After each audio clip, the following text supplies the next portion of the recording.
Assalamu alaikum wa rahmatullahi wa barakatuhu. My dear students, in today's secretarial practice lecture, we are going to see chapter number 2, Joint Stock Company. Now, in this chapter, see, different forms of business organizations are given, but for this academic year, you are going to study 2.2, that is meaning, definition and features of joint stock company. 2.3, types of companies. In today's lecture, we are going to see meaning, definition and features of joint stock company. Now, dear students, before Industrial Revolution, production was done at home with limited resources and limited capital. Okay, previously people they don't have a huge amount of money or resources to do a large scale business. But after Industrial Revolution that took place in England 1970, production was done on large scale with the help of machines. Okay, now these small local markets turned into regional, national and international markets. Previously, production was done and it was, there at local level. People, they used to produce and serve in the local markets. But now, after Industrial Revolution, it is now furthermore moved to national and international markets as well. Revolution in transport and other commercial activities were the major effects of Industrial Revolution. Now, the most important part here is to meet the new challenges of business, okay, the growing needs and the growing demands of people. Joint stock company form of business organization evolved. Okay, now to meet the huge demand of people, as we all know, population is growing, demand is increasing. So yes, joint stock company form of business organization evolved. Evolved means developed, or I can say it grew with time. Now coming to the meaning definition. See here, company. Now the word company, you must all have heard the word company. Now what is the actual meaning of this word? Company is nothing but group of individuals, people coming together, group of individuals associated. Okay, these group of individuals, they are associated, they are connected with what? Lawful common purpose or goal, some legal purpose or legal goal. Now that goal can be economic as well as non-economic. The goal or the objectives can be economic. Economic means to earn money, as well as non-economic. When I say non-economic, you can say, the main goal behind is not to earn money but to serve the society. So now when I say economic as well as non-economic objectives, this could be achieved by doing business, charity, research, sports, art, entertainment, etc. So now company is group of individuals associated with some lawful common purpose or goal. In simple words, I can say that a company is a voluntary association of persons for carrying some business and sharing the profits therefrom. Now, see, we are going to see these words in detail. A company is a voluntary association. Now see, voluntary, the word voluntary means free of will, by one's own choice, by one's own choices. And association is nothing but a group of individuals. Association means organization of people with some common purpose. See, we have already seen previously, company means group of people coming together.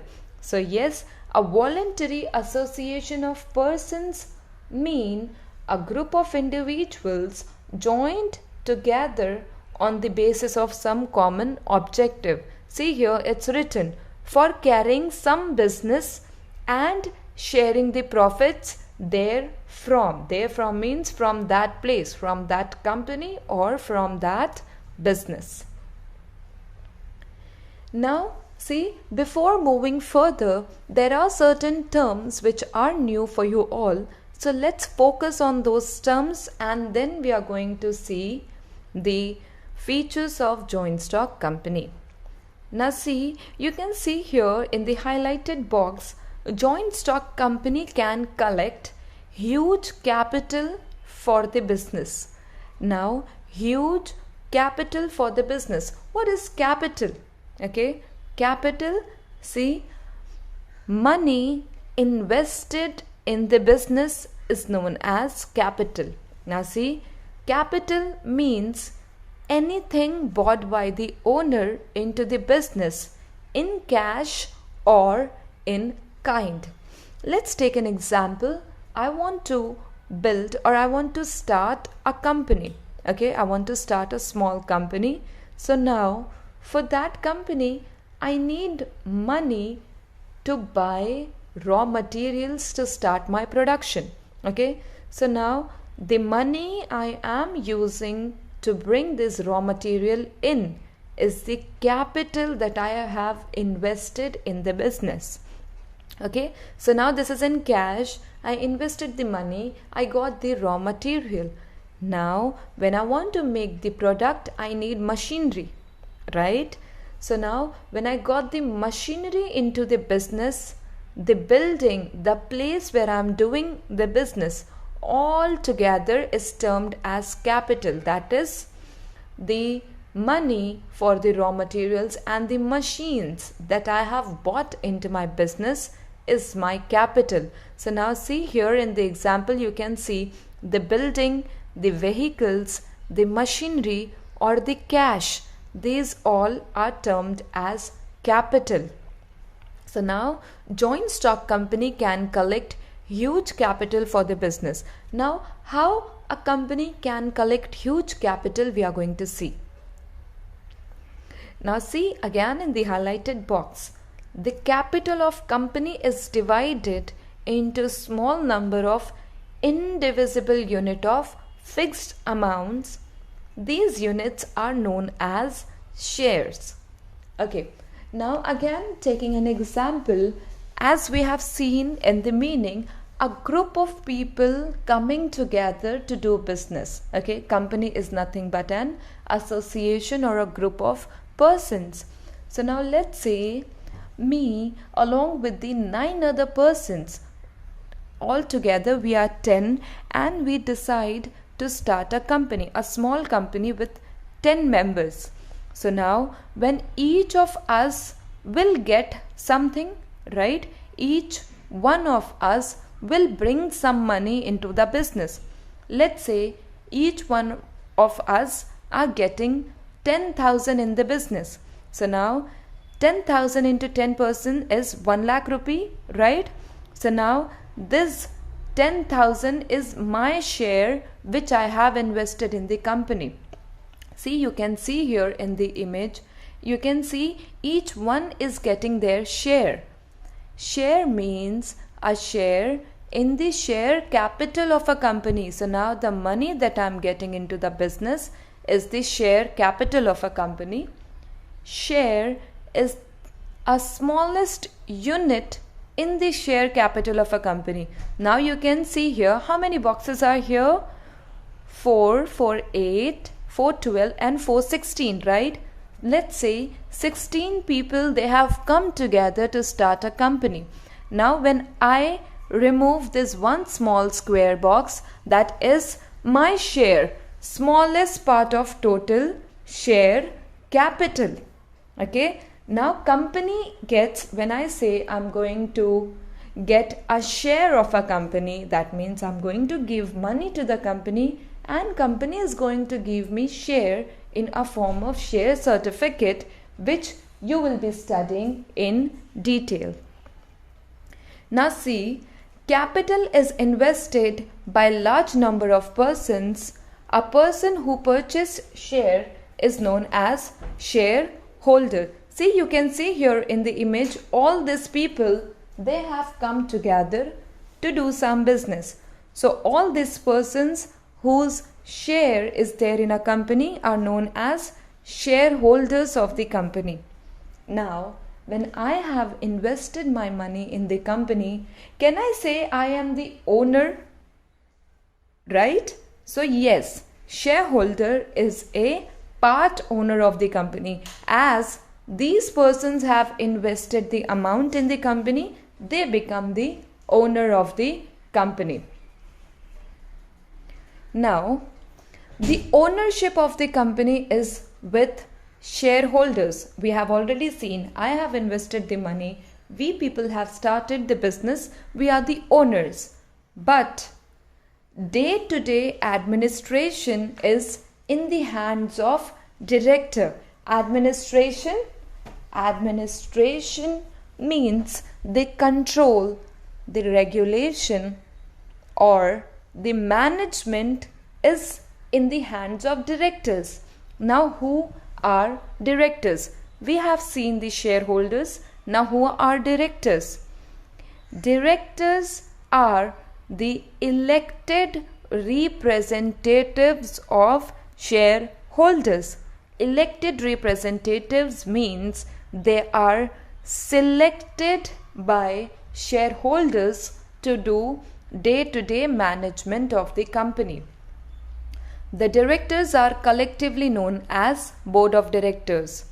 When 2 to 3 persons, see, shareholders are large in number, they are scattered all over, they are there all over.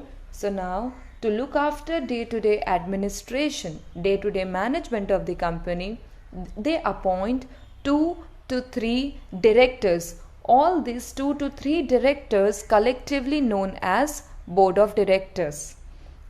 Now, once the business is started, company starts earning profit.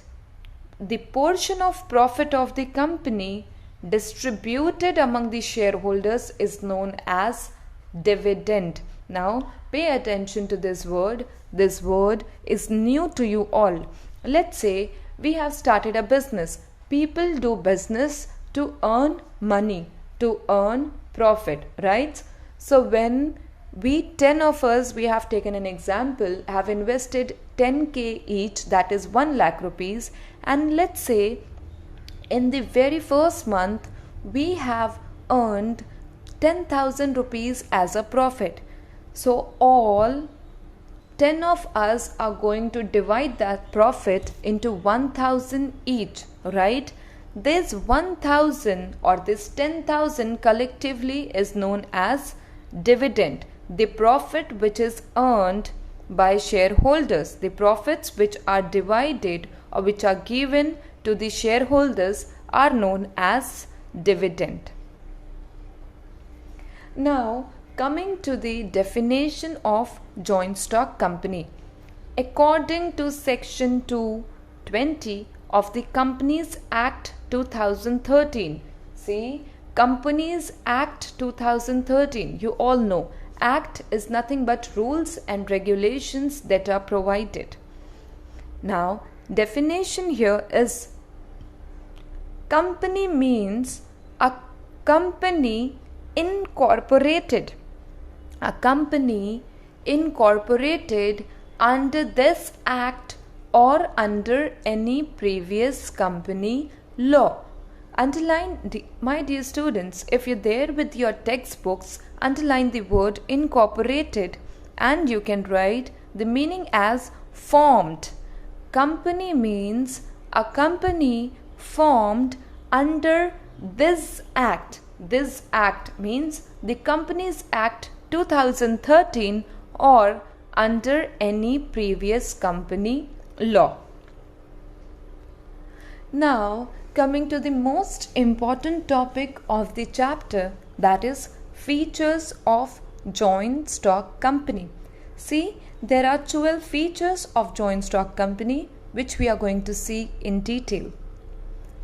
The very first and most important feature is voluntary association. Voluntary association of persons, we have seen in the meaning, right? Coming together, coming in front with one's own free will. A joint stock company is voluntary association of persons, voluntary association, some common interest of all members. Now see here, membership of company is open to all. Okay, if you want to be a member of a company, the membership is open. You can go to the company, you can buy share of the company, and you can become a member of the company. A person at his own wish, this is what we are talking about, voluntary association with one's own will and wish. A person at his own wish can become or leave membership of the company subject to the provisions of Articles of Association of the company. Now see students, these words, these terms are new to you all, but then we are going to study this Articles of Association in detail in coming chapters. As of now, you are supposed to write Articles of Association means internal rules and regulations of the company. Internal rules and regulations of the company. So now one can become a member or can leave the membership by following the rules and regulations of Articles of Association of the company, internal rules and regulations of the company. Coming to the second feature is incorporated association. Formed association. A joint stock company is an association of persons. Association of persons formed and registered under the Companies Act. Once this group of individuals, they decide to start a company, they have to register them. They have to register the company under the Companies Act. Now pay attention to this sentence. Registration or incorporation is compulsory. You have to compulsorily register the company under the Companies Act 2013. An association obtains the status of joint stock company only after registration under the Companies Act. Your firm, your institution or your business will get the status of joint stock company only after registration. Coming to the third feature, that is separate legal entity. What is entity? Entity is nothing but an organization or institution. I can say separate legal organization. Now see, a joint stock company has legal entity, that is, it enjoys separate legal status. It has separate legal existence compared to members. The members cannot be personally held responsible for the acts of the company. Okay, after registration of the company, once the company gets registered, company gets a name. Now this company and the company name and members are two different entities, are two different legal I can say a company is a different entity which is different from the members. So now whatever company does under company's name, members are not responsible for this act. Coming to the fourth feature, that is artificial person. As we have seen just now, after registration of the company gets a name, right? If company is getting a name, can I say company is an artificial person created by law, right? A joint stock company is an artificial person created by law, created by some act. It is created by legal process and has its own independent personality, own name. Now see, there are certain legal rights like a person which company gets. Company can enter into a contracts. Like we people, when we enter into a contract, we sign on papers, right? Under our own name. We have got property papers on which our names are written. We can get into an agreement, okay? When we give, let's take an example, when we give our house on rent, we make an agreement under our name and the other person's name, right? Are we an artificial person? No, we are the real persons. We get into an agreement. Like us, company being an artificial person can also enter into contracts, can purchase and sell assets and property under the company's name, and even company can appoint person as employees. Like we appoint persons to work for us. Let's take an example of our maids. We appoint maids to work for us, right? That way company appoints persons as employees to work therein. Coming to the fourth feature is perpetual succession. Perpetual means never ending, or I can say continuous. What is succession? Underline the word succession and write cycle, continuous cycle or never ending cycle. A joint stock company has perpetual succession, that is, in simple words I can say, continuous existence. Its existence is not affected by death, insolvency or retirement of any of its member.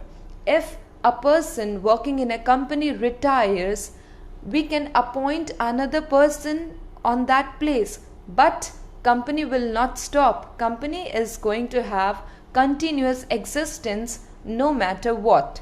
If the person dies or a person get insolvent, that is bankrupt, or gets retired after certain period of time, we can bring in the same place another person. So I can say there is continuous existence of the company. A joint stock company enjoys a very long and stable life unless it is wound up by following the proper legal procedure. Wound up, underline wound up, closing. Okay, once you decide to close the company or close the business, you wound up by following legal procedures. Coming to the sixth feature is common seal. See, we all have our own unique signatures, right? Those signatures are our identity, right? Likewise, common seal is a signature of the company. A joint stock company being an artificial person, you can't expect a building, a company to sign. Of course not. So now, a joint stock company being an artificial person signs in the form of common seal. Okay? It has a device in the form of common seal which acts as a signature. Now you can see the stamp. You know, you all have seen different kinds of stamps on the paper, right? Those stamps are nothing but the signatures of the company. It is affixed on all the important documents and contracts of the company. Affixed, pasted. It's always there on all the important documents of the company. Now, once the stamp gets affixed on the paper, that is pasted on the paper, usually two directors and the secretary sign the document just for the confirmation that yes, this seal is of the company. So now common seal is nothing but, you can say, a signature of the company. Limited liability. Now this point, kindly please focus on this point. Now see, liability, you must have heard these words in accounts. The liability of shareholder of a joint stock company is limited. Now see here, once let's say I have invested or I have bought shares of the company by paying 1000 rupees. Okay, but now company is going in loss and company has occurred loss of 2000 rupees. Company cannot ask me to get more 1000 rupees. Why? Because my liability is limited. It's there only up to the amount of the share I have paid in the company. The liability of shareholder of joint stock company is limited. It is limited up to the unpaid part of face value of shares, unpaid part of face value of shares held by a shareholder. Now see, shareholder is liable to pay only the unpaid amount of his shares, if any. Shareholder is not concerned with debts and liabilities of the company. We have already seen personal property. Company cannot ask you to get to sell off or to get the amount from your personal property. Coming to the eighth feature is separation of ownership and management. We have seen in the starting itself, members, shareholders, they appoint 2 to 3 persons to do administration of the company, right? So here comes separation of ownership and management. This is again one of the most important feature of joint stock company. See, ownership is separated from management. Shareholders are real owners of the company. However, they are unable to manage the day-to-day affairs. Now see, there are large number of people. We have seen a joint stock company can collect huge capital from thousands of members. They are large in numbers. They are scattered. One can be at one place, the other can be on another place. So they are large in number. They are scattered. They keep changing because shares are transferable. This share transferability we are going to see in the coming feature. So they elect board of directors to look after the management of the company. All policy decisions are taken by board of directors. Coming to the ninth point, transferability of shares. Once I have purchased shares of the company, let's say today I bought a share of a company by paying 1000 rupees. So now what if I want to sell this share of the company? Can I sell my share? Yes, the shares of public company are freely transferable. I can sell the share documents to the other person.